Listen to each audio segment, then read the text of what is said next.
Hari ini kita melihat firman Tuhan mengenai nasihat dari Paulus kepada Timotius, anak imannya yang sangat dia kasihi. Kalau kita melihat Paulus, dia memiliki satu hubungan yang sangat erat dengan Timotius. Bahkan firman Tuhan berkata dia mempunyai hubungan sebagai anak dengan bapa. Begitulah intimnya persaudaraan di dalam Tuhan. Bahkan sebenarnya lebih lagi, karena kita semua adalah anak-anak Tuhan yang telah lahir baru, dilahirkan oleh firman Tuhan dan roh Tuhan. Saudaraku yang kekasih dalam nama Yesus, marilah kita melihat nasihat demi nasihat yang diberikan Paulus. Lalu kemudian kita melihat bahwasanya Timotius menjadi sangat berhasil dalam pelayanannya. Timotius menjadi penolong yang utama kepada Rasul Paulus. Timotius boleh dikirim ke sidang-sidang jemaat yang sudah dibangunkan oleh Paulus untuk memberikan pengarahan, untuk memberikan pengajaran yang benar, bahkan untuk memilih tua-tua sidang, bahkan untuk menerangkan kepada sidang tersebut mengenai ajaran-ajaran palsu, guru-guru palsu dan lain sebagainya, dapat diserahkan oleh Paulus kepada Timotius, dan Timotius dapat menjalankan tugas tersebut dengan baiknya. Jadi Timotius, saudaraku, menjadi penolong yang sangat berguna bagi Paulus. Saudara yang kekasih dalam nama Yesus, Timotius bertumbuh dengan sangat pesat, sehingga pada waktu dia masih sangat muda, dia sudah melayani Tuhan. Sehingga Paulus juga berkata kepada Timotius, jangan seorang pun menganggap engkau rendah karena kemudaanmu. Berarti pada waktu Timotius masih sangat muda, dia sudah melayani. Puji Tuhan. Saya percaya pada akhir zaman ini Tuhan memakai lebih banyak lagi orang-orang muda. Hina zamannya orang-orang muda diselamatkan Tuhan, orang-orang muda dipakai Tuhan, orang-orang muda diurapi Tuhan, orang-orang muda dilengkapi Tuhan. Sepanjang orang-orang muda itu mau menyerahkan seluruh hidupnya kepada Tuhan. Biarlah orang-orang muda jangan hanya menuntut ilmu dunia ini saja. Mari carilah perkara-perkara di atas, carilah perkara-perkara rohani, carilah perkara-perkara yang kekal. Saudara sudah melihat keadaan dunia pada zaman ini. Segala sesuatunya sudah menuju kepada kerusakan. Alam sudah bertambah-tambah tua. Memang kalau firman Tuhan mengatakan ini akhir zaman, bukan hanya orang Kristen yang mengakuinya. Orang bukan Kristen pun sudah mengakuinya. Mereka melihat segala kerusakan-kerusakan yang terjadi pada alam ini. Banyak-banyak kerusakan, kepunahan. Memang dia melihat dari segi pandangan manusia, segi pandangan jasmani. Dia melihat misalnya teraku, ya gajah-gajah hampir punah, ikan paus hampir punah. Ozon sudah terbuka, dia katakan. Udara bertambah-tambah kotor, bertambah-tambah panas, dan zat ini zat itu yang membahayakan manusia sudah bertambah-tambah. Hutan, paru-paru dunia ini bertambah-tambah tipis, dia katakan, dan lain-lain sebagainya. Semua sudah menuju kepada kerusakan. Tetapi firman Tuhan sudah mengatakan yang lebih dahulu, akhir daripada segala sesuatu sudah dekat. Jadi pada zaman seperti ini, apakah pegangan kita? Apakah yang kita kejar pada zaman seperti ini, saudaraku? Apakah kita masih mengejar harta kekayaan dunia ini, pangkat dunia ini, saudaraku, kebesaran dunia ini? Semua itu tidak salah, apalagi memang Tuhan mau memberikannya kepada anak-anaknya. Tetapi firman Tuhan tetap berkata, carilah dahulu kerajaan Allah dan kebenarannya, maka sekaliannya akan ditambahkan padamu. Sekaliannya akan ditambahkan padamu, bukan dikurangkan, tetapi ditambahkan padamu, firman Tuhan berkata. Tapi cari dahulu perkara-perkara rohani. Cari dahulu supaya saudara sampai kepada panggilan Tuhan. Cari dahulu supaya pengertian rohani bertambah-tambah. Cari dahulu supaya persekutuan saudara dengan Tuhan bertambah indah. Cari dahulu karunia-karunia Tuhan. Cari dahulu supaya saudara bertumbuh dan berbuah dewasa rohani. Dan saudara boleh menolong yang lain, membawa jiwa-jiwa datang kepada Tuhan, membawa mereka kepada keselamatan. Bahkan bukan hanya sampai di situ, membawa mereka sampai kepada menjadi murid Yesus. Ini adalah pelayanan semua anak-anak Tuhan. Jangan salah berkata itu pelayanan pendeta, pelayanan guru-guru agama, penginjil dan sebagainya. Kamulah saksi-saksiku, Tuhan berkata. Paulus menasihatkan sidang Korintus, kamu masih duniawi, mari kamu berobat. Jangan ada perselisihan di antara kamu, dia katakan. Kejarlah karunia rohani, kejarlah kasih, dia katakan. Supaya kamu bertumbuh dalam Tuhan. Tuhan menghendaki semuanya kita bertumbuh. Demikian Tuhan mau Timotius bertumbuh. Dan Tuhan memakai Paulus untuk menasihatkan Timotius. Inilah yang kita dengarkan pada hari ini. Saudara sudah mengetahui Timotius. Pada waktu dia masih sangat muda, dia dipanggil oleh Tuhan. Timotius memiliki seorang nenek yang percaya. Puji Tuhan buat nenek yang percaya. Neneknya Lois sudah orang percaya. Kemudian ibunya Eunike adalah orang yang percaya juga. Tetapi bapaknya seorang Yunani yang tidak percaya. Itu sebabnya Timotius tidak disunat. Tetapi kemudian setelah Timotius bertobat dan mengikut Paulus, Paulus menyuruh dia supaya disunat. Jadi ada juga pengaruh bapak yang tidak percaya kepada anaknya. Tentu bapaknya melarang dia disunat, karena sunat itu adalah agama Yahudi pada waktu itu. Tetapi lebih besar lagi berkat yang datang daripada neneknya yang percaya. Lebih besar lagi berkat yang datang daripada ibunya yang percaya. Puji Tuhan buat nenek yang percaya kepada Tuhan. Nenek saya dahulu, saudaraku, karena barangkali sulit mengerti karena itu pada tahun di bawah tahun 60, 35 tahun yang lalu sudah penuh dengan Roh Kudus. Tiap pagi berdoa. Jam 4 pagi dia berdoa sampai jam 6 pagi, kadang-kadang sampai jam 7 pagi dia berdoa. Dan dia berbahasa roh. Pada waktu dia beberapa kali dia tinggal di rumah kami, jam 4 dia berdoa. Orang tua saya dan kami dan anak-anaknya kami ini belum percaya. Kami masih pergi ke gereja tradisi. Lalu bolang itu berdoa. Dia berdoa dengan suara yang kuat, menyebut nama kami satu persatu. Cucunya yang puluhan orang dia sebut. Dan kemudian dia berbahasa roh yang sama sekali kami tidak mengerti karena kami masih di gereja tradisi. Walaupun bapak saya seorang sintuh.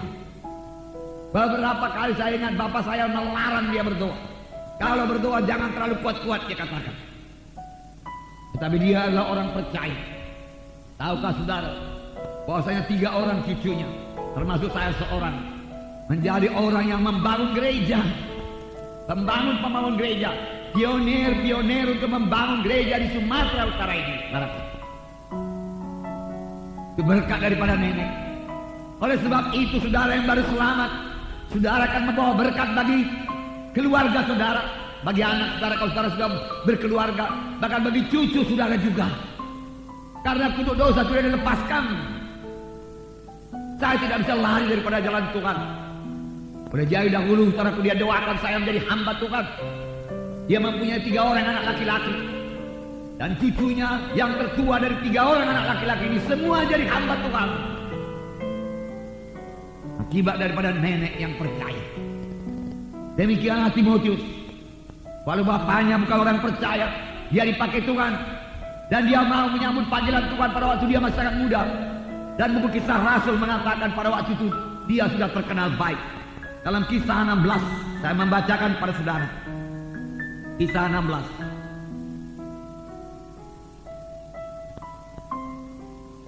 Saya bacakan ayat 1. Paulus datang juga ke Derbe dan ke Listra. Di situ ada seorang murid bernama Timotius. Ibunya adalah seorang Yahudi dan telah menjadi percaya, sedangkan ayahnya seorang Yunani. Timotius ini dikenal baik oleh saudara-saudara di Listra dan di Ikonium. Dan Paulus mau supaya dia menyertainya dalam perjalanan. Paulus menyuruh menyunatkan dia, karena setiap orang Yahudi di daerah itu. Sebab setiap orang tahu bahwa bapaknya adalah orang Yunani.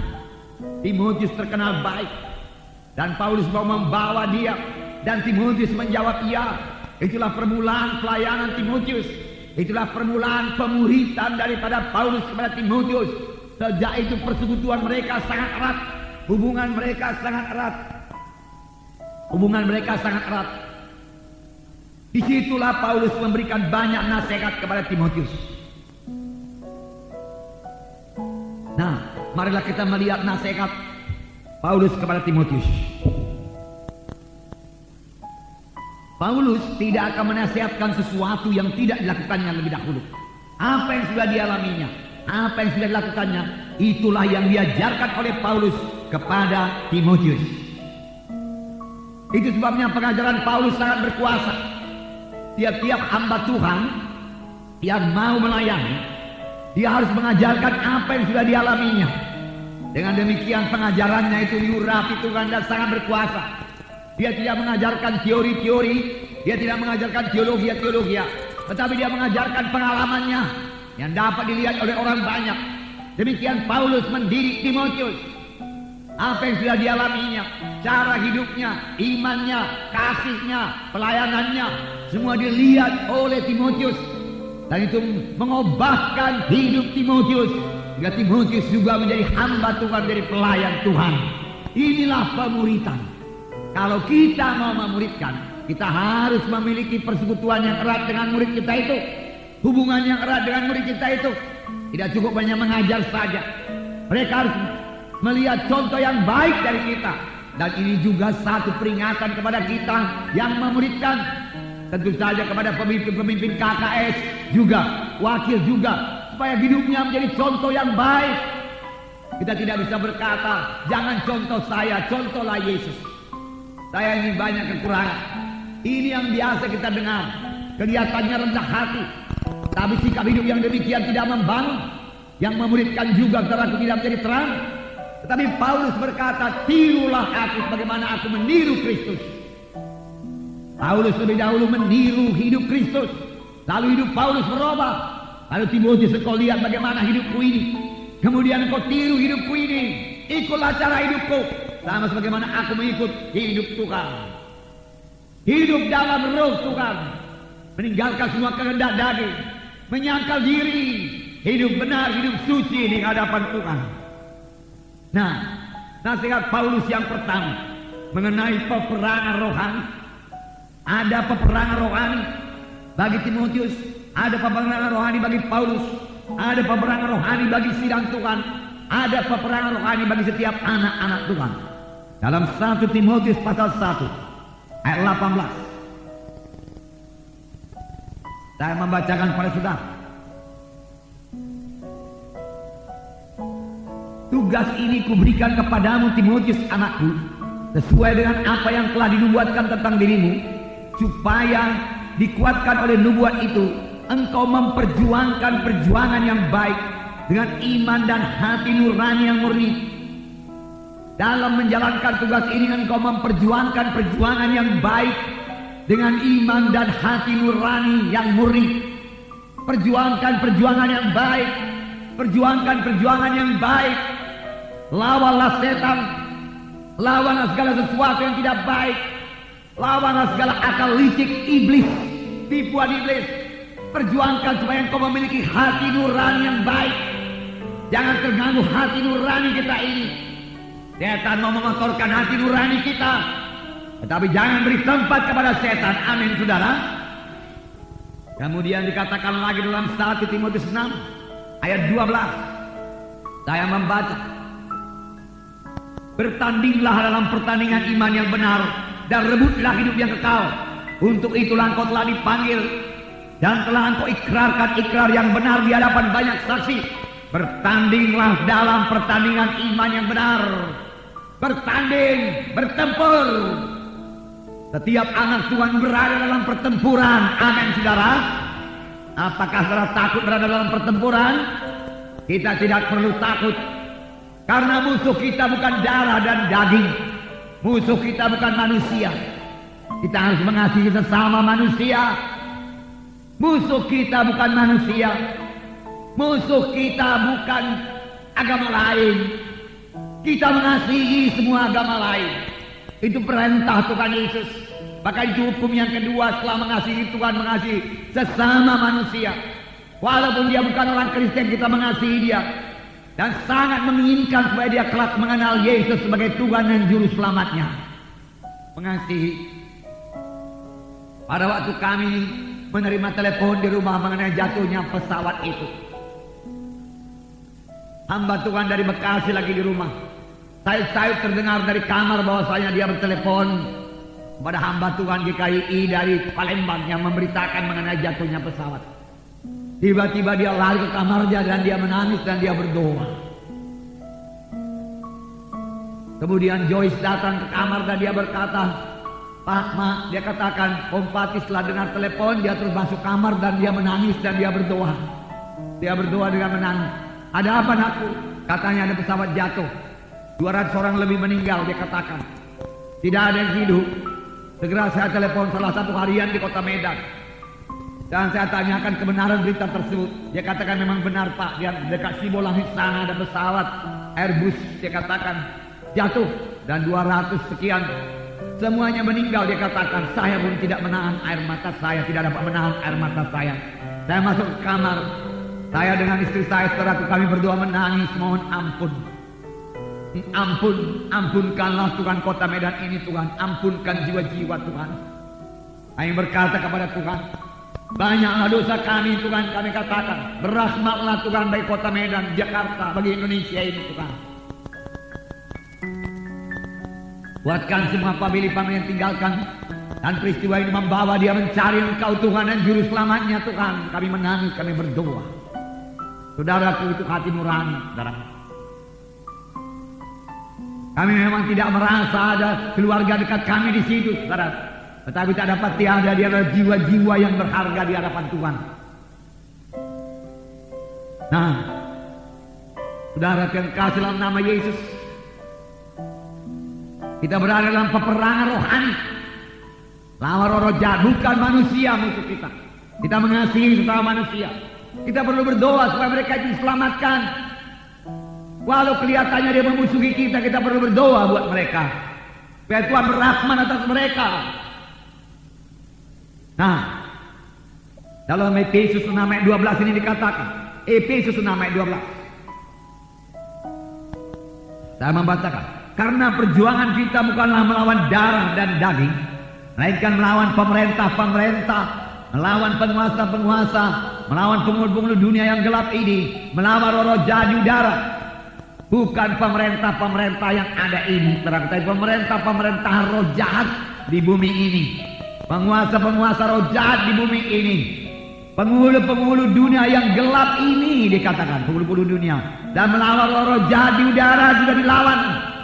Jadi ada yang di dunia, ada yang di udara.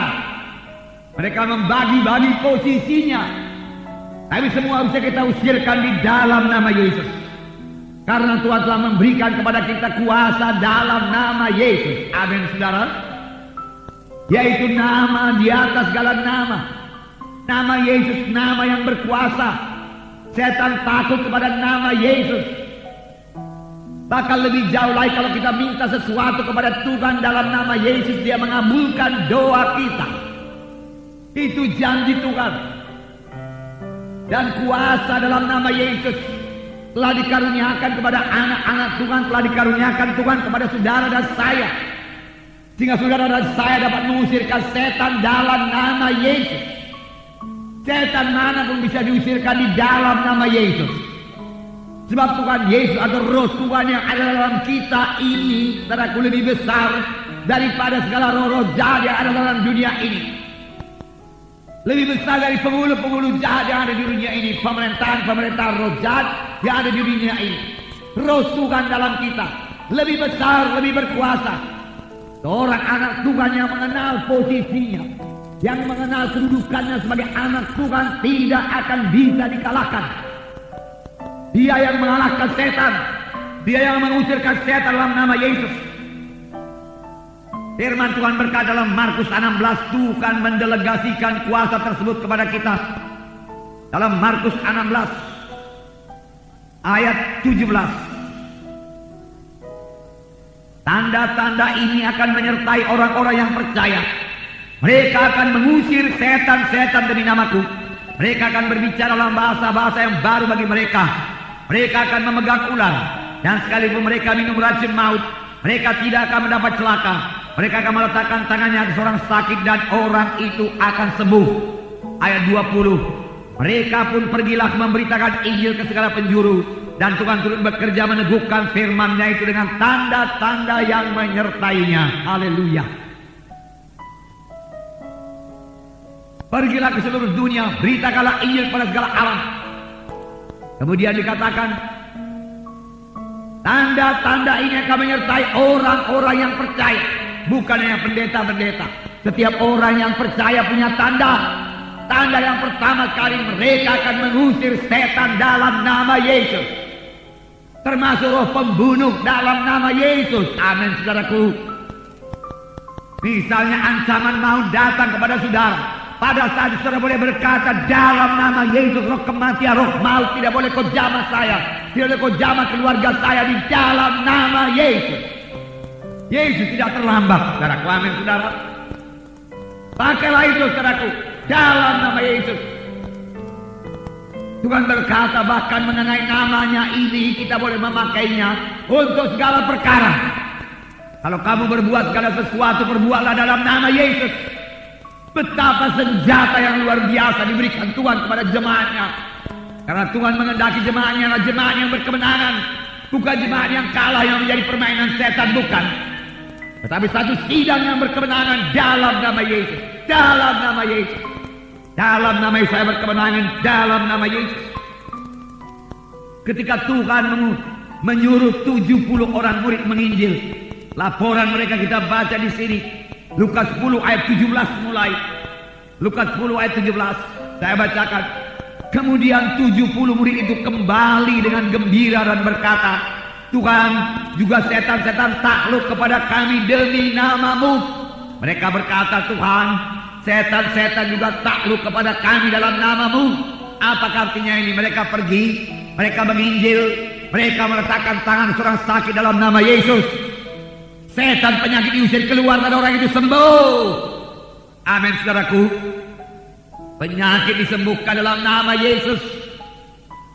Dalam nama Yesus, roh penyakit kau keluar dari jiwa ini. Dalam nama Yesus maka penyakit keluar. Dalam nama Yesus penyakit tidak bisa kau berkuasa atasku. Dalam nama Yesus katakan, dalam nama Yesus penyakit saya tindaskan engkau keluar daripada aku dalam nama Yesus. Setan iblis pergi dalam nama Yesus. Ada orang-orang tua yang menemui anaknya mabuk. Dia memberi nasihat secara dunia, anakku jangan mabuk lagi, jangan beli minuman keras. Tapi anaknya sudah ketagihan, sudah terikat, tidak bisa dinasehatkan lagi. Dan dia juga terus minum minuman keras. Apa yang perlu bagi anak itu? Kuasa Tuhan untuk membebaskan dia. Roh Kudus perlu menjamah dia. Orang tua harus mengerti. Nah, meletakkan tangan kepada anaknya dalam nama Yesus, roh penipu. Oh, yang membawa anakku ini menjadi mabuk, tidak sadarkan diri, keluar daripadanya demi nama Yesus. Itu yang perlu dilakukan. Dan itu yang tidak dilakukan oleh kebanyakan orang Kristen. Karena mereka belum mengenal kuasa di dalam nama Yesus. Kecuali banyak orang Kristen gagal, banyak orang Kristen terikat. Mabuk-mabuk, bukannya terikat mabuk, terikat judi, bukannya terikat judi. Lebih parah lagi, terikat obat-obatan narkotika, terikat ganja dan lain sebagainya. Apa yang perlu bagi mereka? Kuasa Tuhan. Bawa mereka kemari. Kalau saudara merasa tidak sanggup melepaskannya, biar mereka mendengarkan firman Tuhan yang hidup dari mimbar ini. Karena firman Tuhan berkata mereka akan mengenal kebenaran, dan kebenaran itu akan membebaskan mereka. Mengenal kebenaran, yaitu firman Tuhan. Firman Tuhan itu akan bekerja dalam hidupnya, mengobatkan dia, membebaskan dia dari kebiasaan jelek tersebut. Amin, saudara. Itu sebabnya dia perlu mendengarkan firman Tuhan.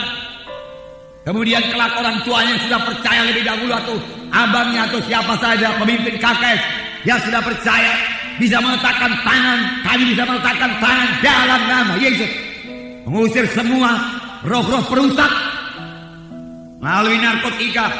Karena ganja itu merusak saraf-saraf.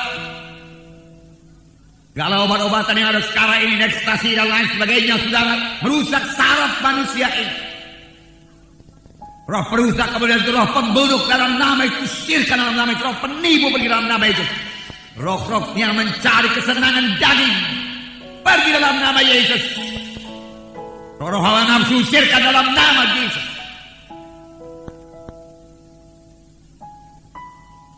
Saudara yang kasih dalam nama Yesus. Apakah kalau roh hawa nafsu diusir, kalau orang yang tidak punya hawa nafsu lagi? Mereka masih punya hawa nafsu, tapi hawa nafsu yang suci. Saya katakan kepada saudara.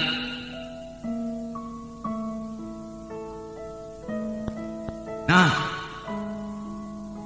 dalam nama Yesus, setan takut pada nama Yesus, harus tunduk dan mundur dalam nama Yesus. Dan nama itu telah diberikan oleh Tuhan kepada sidangnya. Petrus mula-mula mempraktekkannya. Dia melihat seorang lumpuh di pintu bait elok. Dan dia berkata, emas dan perak tidak ada padaku, tapi apa yang ada padaku kuberikan padamu. Apa yang ada pada Petrus? Petrus punya firman Tuhan. Haleluya, saudara juga punya firman Tuhan.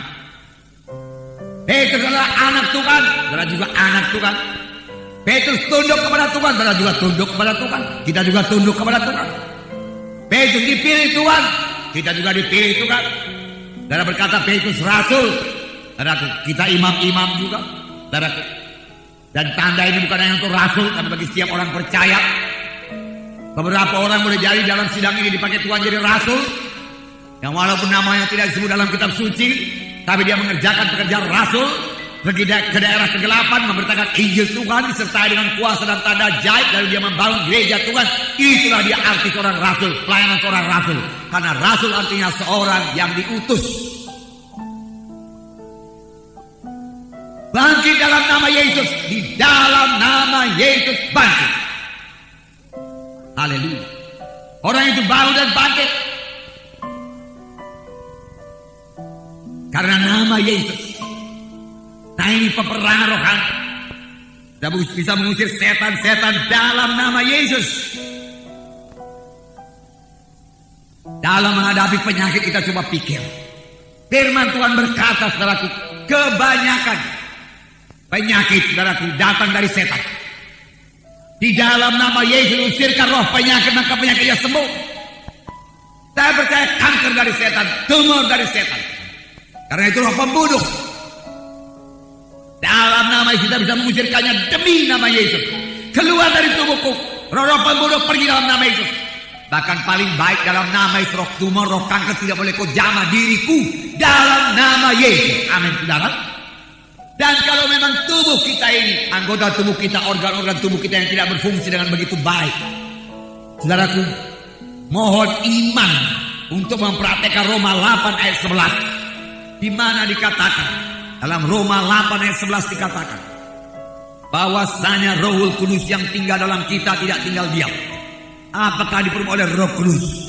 Saya membacakan, jika roh dia atau roh Yesus atau Rohul Kudus yang telah membangkitkan Yesus dari antara orang mati diam dalam kamu, maka ia yang telah membangkitkan Kristus Yesus dari antara orang mati akan menghidupkan juga tubuhmu yang fana itu oleh rohnya yang diam dalam kamu. Benarkah roh Tuhan tinggal dalam saudara? Amin. Roh Tuhan dalam saya. Biarkan dia memberkati saudara. Bersandar kepadanya. Pertama sekali saudara harus sadari, aku ini rumah Roh Kudus. Roh Kudus tinggal dalamku. Tuhan, aku sendiri membersihkan rumahku, Tuhan. Demikian bersihkan rumahmu ini, tubuhku ini, Tuhan. Dari segala penyakit, dari virus-virus, kuman-kuman semua, bersihkan semua, Tuhan, dalam nama Yesus. Dan Tuhan tolong hidupkan semua anggota-anggota tubuhku supaya semua berfungsi dengan baik. Karena di sini dikatakan akan menghidupkan juga tubuhku yang fana itu oleh rohnya yang diam dalam kamu. Bukankah ini satu pengobatan yang luar biasa? Ginjal-ginjal berfungsi dengan baik, jantung-jantung berfungsi dengan baik, paru-paru berfungsi dengan baik. Dan pada saat sekarang ini biarlah saudara Roh Kudus membersihkan rumahnya dari segala pengaruh awan-awan ini. Kita tidak tahu apa yang ada pada awan itu. Zat CO2 entah zat CO, saya kurang ngerti saudaraku, tapi sesuatu yang tidak baik menyesakkan napas. Biar semua dicuci oleh Roh Kudus. Kita percayakan kuasa Roh Kudus. Firman Tuhan berkata, sama sebagaimana imanmu jadi padamu. Amin, saudara.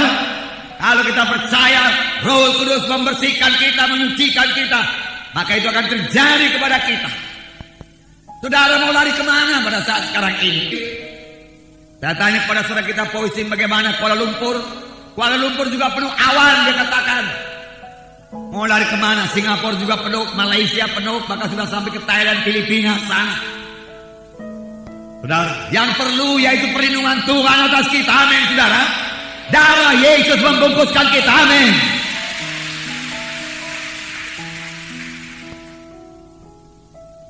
Haleluya Tuhan. Terima kasih Tuhan, terima kasih. Dalam nama Yesus.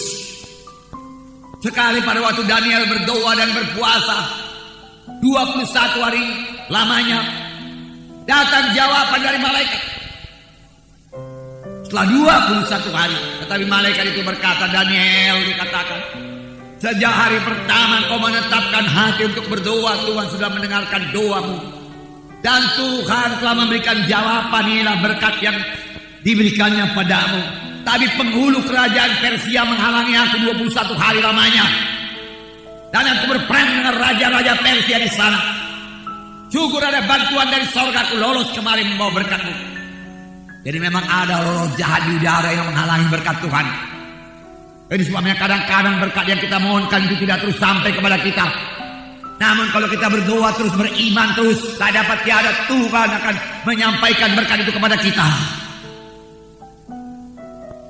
Demikian adalah masalah-masalah, termasuk masalah keuangan. Saudara berkata, saya sudah berikan persembuluhan, berikan persembahan semuanya, mengapa berkat Tuhan tidak datang kepada saya? Berdoa terus, percaya terus. Roh jadi udara itu menahan berkat saudara. Katakan, lepaskan berkat dalam nama itu, roh jadi udara, demi nama Yesus. Jauh lebih mudah. Karena Daniel pada waktu itu belum mengenal nama Yesus. Dia hanya kenal bertekun dalam doa dengan berpuasa. Bukan berarti sekarang ini tidak perlu puasa. Kalau kita berpuasa, kuasa Tuhan akan bertambah-tambah nyata lagi dalam hidup dan pelayanan kita. Karena itu berarti dengan sungguh-sungguh hati kita berdoa kepada Tuhan. Jadi ini kemenangan, ini nasihat Paulus yang pertama kepada Timotius, yang kemudian menyebabkan Timotius menjadi orang yang berhasil, berkemenangan dalam melayani Tuhan, membawa berkat dari tubuh Kristus. Yaitu lakukan peperangan rohani, bertanding dalam pertandingan iman. Jangan biarkan imanmu dibimbangkan oleh suara setan. Pakai firman Tuhan. Kalau setan berbisik, katakan ada tersurat. Sama sebagaimana Tuhan dicobai setan. Tuhan berkata ada tersurat, setan bukannya dari roti manusia dapat hidup, tapi dari tiap-tiap firman yang keluar dari mulut Allah. Hai setan, kau tidak bisa membunuh aku dengan penyakit, aku akan hidup. Kau tidak berkuasa dalam nama, tarik tanganmu. Karena firman Tuhan berkata, oleh bilur Yesus saya sudah sembuh. Setan berkata, jantungmu tidak berfungsi dengan baik, ginjalmu tidak berfungsi dengan baik, paru-parumu tidak berfungsi dengan baik. Katakan, di dalamku ini ada Roh Kudus, aku rumah Roh Kudus. Maka Roh Kudus yang tinggal di dalamku ini akan menghidupkan tubuh-tubuhku di dalam nama Yesus. Amin saudara. Dan itu lakukan terus menerus. Amin. Itu peperangan rohani. Bukannya sekali diucapkan. Siapa serdadu yang maju perang sekali tembak, Ratu, begitu banyak musuh. Terus menerus menyerang. Amin. Demikianlah kita ini. Terus menerus berpegang kepada firman Tuhan. Terus menerus ucapkan firman Tuhan. Terus menerus percayai firman Tuhan. Terus menerus lihat kesembuhan. Kalau saudara sakit, lihat saudara sembuh. Kalau saudara kurang berkat, lihat saudara keberkatan. Kalau saudara terikat, lihat saudara bebas daripada ikatan. Pasti jadi sama sebagaimana imanmu, firman Tuhan berkata. Amin saudara. Ini yang pertama, nasihat Paulus kepada Timotius. Kemudian nasihat yang kedua, Paulus menyuruh Timotius memiliki teladan hidup yang baik. Dalam 2 Timotius 3:10-12. 2 Timotius pasal 3 ayat 10.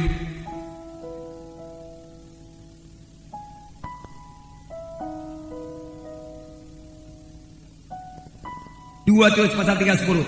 Tetapi engkau telah mengikuti ajaranku, cara hidupku, pendirianku, imanku, kesabaranku, kasihku, dan ketekunanku. Haleluya.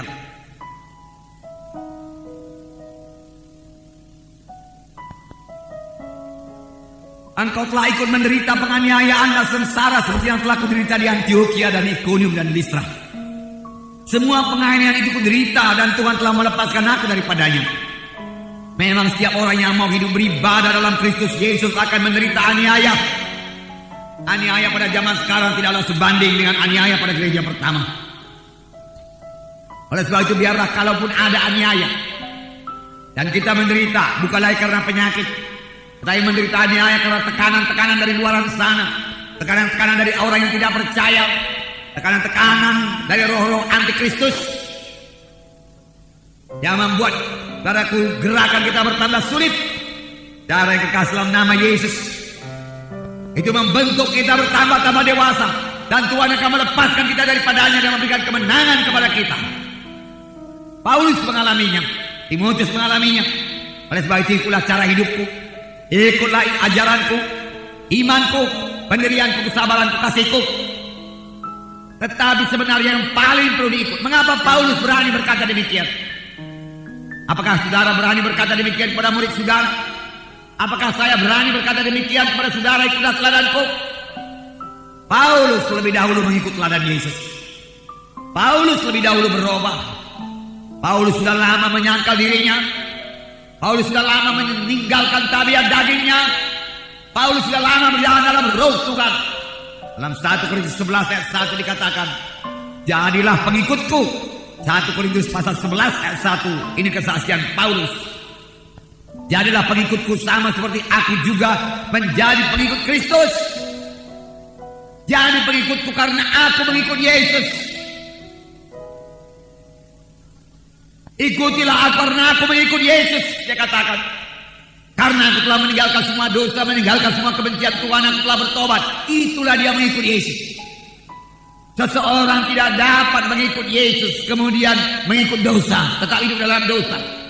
Kalau kita mau menerima sebagai Tuhan dan Juru Selamat kita harus bertobat. Amin, saudara. Meninggalkan semua dosa, bertobat. Demikian kita jadi pengikut Yesus. Paulus telah lebih dahulu melaksanakannya. Kemudian dia berkata, jadilah pengikutku sama sebagaimana aku ikut Yesus. Paulus begitu kenal dengan Yesus, dia punya hubungan yang intim dengan Yesus. Sehingga walaupun Paulus tidak hadir dalam perjamuan malam yang terakhir antara Yesus dengan murid-muridnya, Paulus mengetahui bahwasanya pada malam itu Yesus mengambil roti, memecah-mecahkannya dan berkata, inilah tubuhku yang diberikan bagi kamu, makanlah, ingatlah aku. Dia tahu bahwasanya Yesus berkata, inilah darahku, darah perjanjian baru dicurahkan bagi kamu, terimalah. Begitulah hubungan Paulus yang erat dengan Tuhan Yesus. Dia tidak hadir pada malam perjamuan suci yang terakhir sebelum Yesus disalib, tapi Paulus mengetahuinya dengan pasti. Jika Paulus juga berkata, dalam hal apakah aku kekurangan dari rasul-rasul yang lain? Aku sama dengan rasul-rasul yang lain. Luar biasa persekutuan Paulus dengan Tuhan Yesus. Dan Paulus berkata, jadilah pengikutku sama sebagaimana aku ikut Kristus. Jadi pengikut Kristus